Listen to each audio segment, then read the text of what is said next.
by the way, too, falling is the #1 cause of traumatic death in people over the age of 65. And that doesn't mean they died on impact.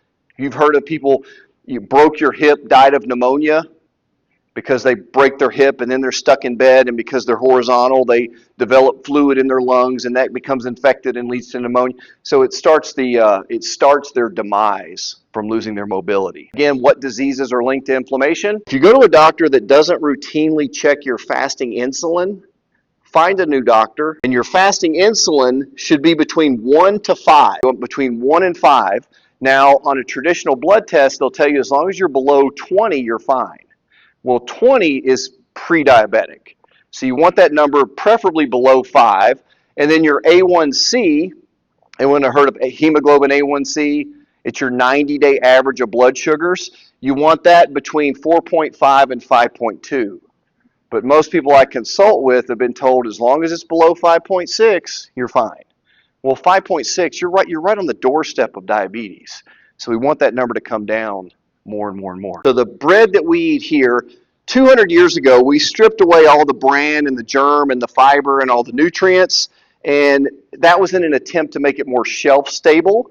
And because now it doesn't have any vitamins or it's completely dead, we enriched it with a chemical called folic acid, which is a toxic chemical, but we think we have to have folic acid for neural tube defects and for pregnant women. But folic acid, about 60% of Americans have a gene mutation called MTHFR. Have you ever heard of the MTHFR gene mutation?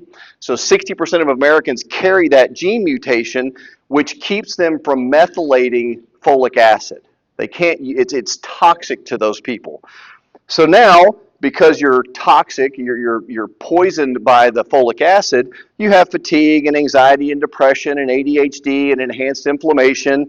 And then because the bread wasn't white enough, we bleached it with chlorine gas. And because it wasn't fluffy enough, we added a chemical called potassium bromate and also another chemical called ADA, which is found in yoga mats, by the way. And it's illegal to put that in the bread in Europe and in Spain and even in China.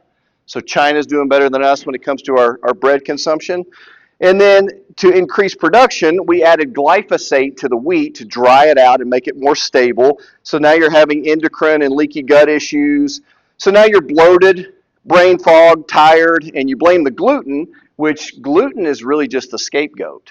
That's not the problem. It's the grain. So the real issue is the ultra-processed, chemically altered, bleached, bromated, fake vitamin-filled bread that's soaked in glyphosate.